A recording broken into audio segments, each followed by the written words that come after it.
पिछ, पिछले क्लास में हमने निष्ठा मूर्ति कस्तूरबा के का आधा लेसन पढ़ाया था। अब इसी के आगे हम कंटिन्यू स्टार्ट करेंगे कि हमने अभी तक आपको ये पढ़ाया था कि किस प्रकार कस्तूरबा अपने पति के साथ सदैव, चाहे कोई भी मार्ग क्यों ना हो, सरल कठिन हर मार्ग में अपने पति का सहयोग दिया, कंधे से कंधे मिलाकर उनके साथ खड़ी रही, है ना। चाहे वो जेल जाना हो, चाहे वो सेवा कर्म हो, कोई भी कार्य हो, वो पीछे नहीं हटी। इसी के आगे हम आज पढ़ेंगे। आगा खां महल में खाने पीने की कोई तकलीफ नहीं थी। हवा की दृष्टि से भी स्थान अच्छा था। महात्मा गांधी जी को सहवास भी था, किंतु कस्तूरबा के लिए विचारी असह्य हुआ कि मैं कैद में हूं। उन्होंने कई बार कहा कि मुझे यहाँ का वैभव कतई नहीं चाहिए, मुझे तो सेवाग्राम की कुटिया ही पसंद है। सरकार ने उसके शरीर को कैद रखा, किंतु उनकी आत्मा को वह कैद सहन नहीं हुई। जिस प्रकार पिंजरे का पक्षी प्राणों का त्याग करके बंधन मुक्त हो जाता है, उसी प्रकार कस्तूरबा ने सरकार की कैद में अपना शरीर छोड़ा और वह स्वतंत्र हुई। उनके इस मूक किंतु तेजस्वी बलिदान के कारण अंग्रेजी साम्राज्य की नींव ढीली हुई और हिंदुस्तान पर उनकी हुकूमत कमजोर हुई। कस्तूरबा ने अपनी कृतिनिष्ठा के द्वारा यह दिखा दिया कि शुद्ध रोचक साहित्य के पहाड़ों की अपेक्षा कृति का एक कण अधिक मूल्यवान है और आबदार होता है।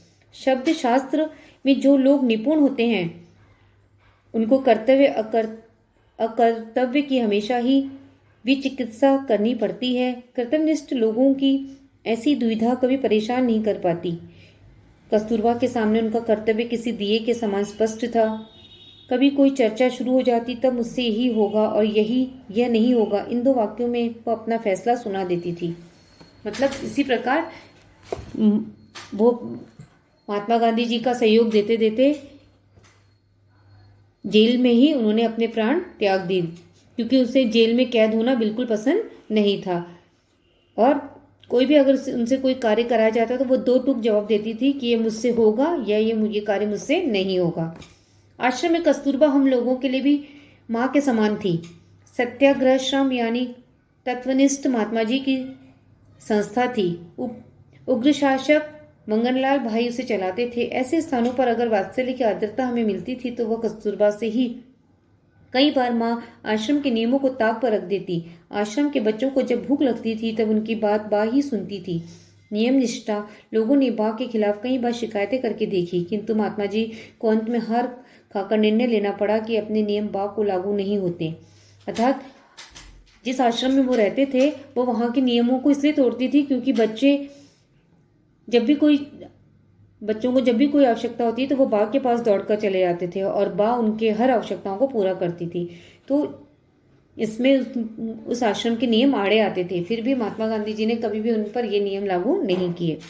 आश्रम के चाहे बड़े बड़े नेता आए या मामूली कार्यकर्ता आए, उनके खाने पीने की पूछताछ अत्यंत प्रेम के साथ यदि किसी ने भी की हो तो वो पूज्य कस्तूरबा ने की है। आलस्य ने तो उनको कभी छुआ तक नहीं। किसी प्राण घातक बीमारी से मुक्त होकर चंगी हुई और शरीर से जरा सी शक्ति आई हो, तुरंत वह आश्रम के रसोई में आकर काम करने लग जाती।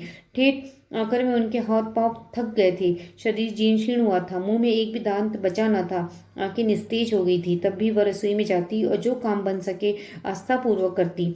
मैं जब उनसे मिलने जाता और वो खाने के लिए मुझे कुछ देती, तब छोटे बच्चों की तरह हाथ फैलाने में मुझे असाधारण धन्यता का अनुभव होता था। लेखक ने भी यहाँ कहा है कि जब भी वो उस आश्रम में जाते थे तो उनकी उस कस्तूरबा के को देखकर वो बहुत आश्चर्यचकित हो जाते थे, क्योंकि इस उम्र में भी, जबकि उनका शरीर जीर्ण शीर्ण हो गया था और मुंह में एक भी दांत नहीं था, फिर भी कोई भी कार्य करने के लिए वह सदैव तत्पर रहती थी।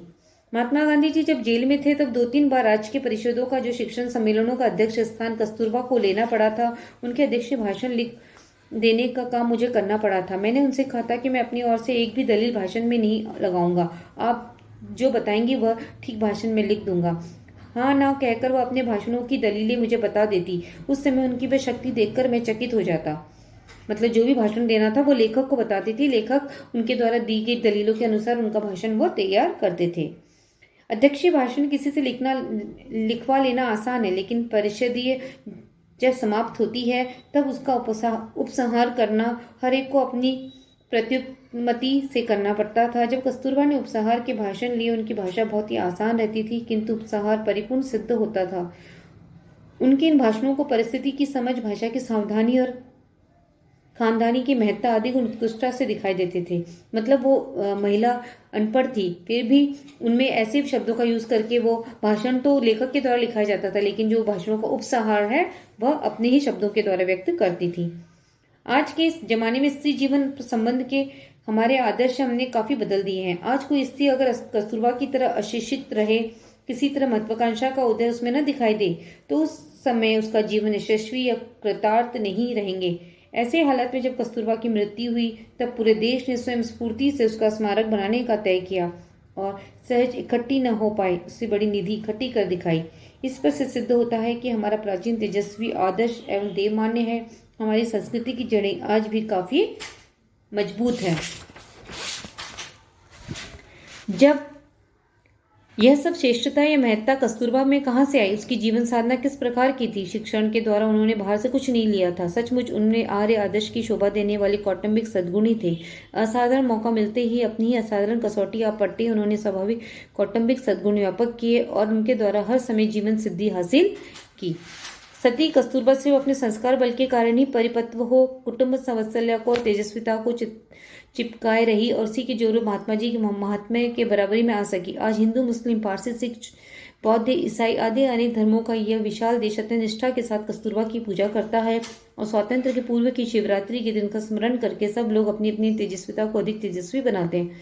उसे कब पूजा जाता है? स्वातंत्र के पूर्व की शिवरात्रि के दिन उसका स्मरण करके लोग उसे आज भी याद करते हैं। क्यों? क्योंकि उनके द्वारा किए गए कार्य बहुत महान थे।